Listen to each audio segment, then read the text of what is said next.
Let's get it. Cello, you ready for this one?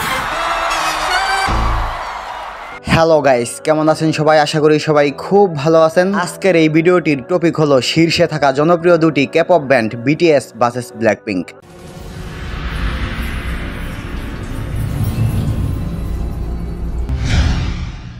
তো guys, আজকের এই ভিডিওটিতে BTS এবং ব্ল্যাকপিঙ্ক সম্পর্কে সকল জানা অজানা তথ্য তুলে ধরবো, যা দেখে আপনারা বুঝতে পারবেন যে সত্যিকার অর্থে কোন ব্যান্ডটি আসলে বেস্ট।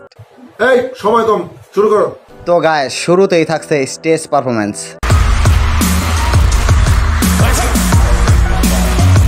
BTS দের প্রত্যেক স্টেজ পারফরম্যান্সের বাজেট হলো প্রায় $7 মিলিয়ন।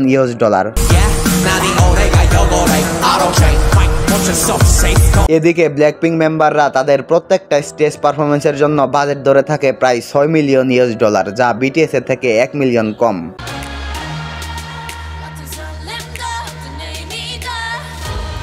এবার আসা যাক অ্যাওয়ার্ডের দিকে। 480টিরও বেশি অ্যাওয়ার্ড নিয়ে কোরিয়ান K-pop ব্যান্ডের তালিকায় শীর্ষে রয়েছে BTS।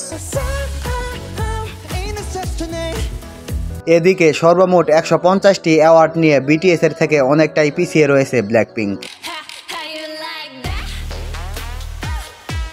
এবার আসা যাক ইউটিউব সাবস্ক্রাইবার। BTS এর ইউটিউব সাবস্ক্রাইবার অলমোস্ট 80 মিলিয়ন এবং ব্ল্যাকপিঙ্কের ইউটিউব সাবস্ক্রাইবার 95 মিলিয়ন প্লাস, যা BTS এর তুলনায় অনেকটাই বেশি। BTS এর সবচেয়ে জনপ্রিয় গান হলো ডায়নামাইট, যার বর্তমান ভিউজ 1.8 বিলিয়ন। এবং ব্ল্যাকপিঙ্কের সবচেয়ে জনপ্রিয় গান হলো দুদু, যার বর্তমান ভিউজ 2.2 বিলিয়ন। BTS এবং ব্ল্যাকপিঙ্ক দুটোই মিউজিক ব্যান্ড, আর মিউজিকে BTS এর থেকে এগিয়ে রয়েছে ব্ল্যাকপিঙ্ক।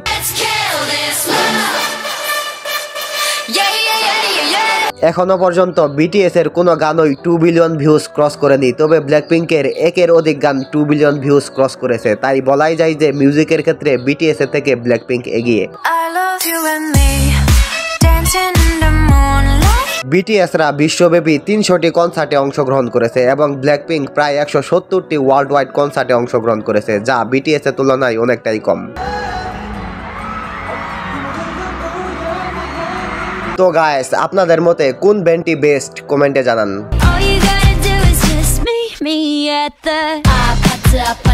আর হ্যাঁ, আমার কাছে BTS আর ব্ল্যাকপিঙ্ক হলো মেসি রোনাল্ডোর মতো। কে বেস্ট সেটা বলা মুশকিল।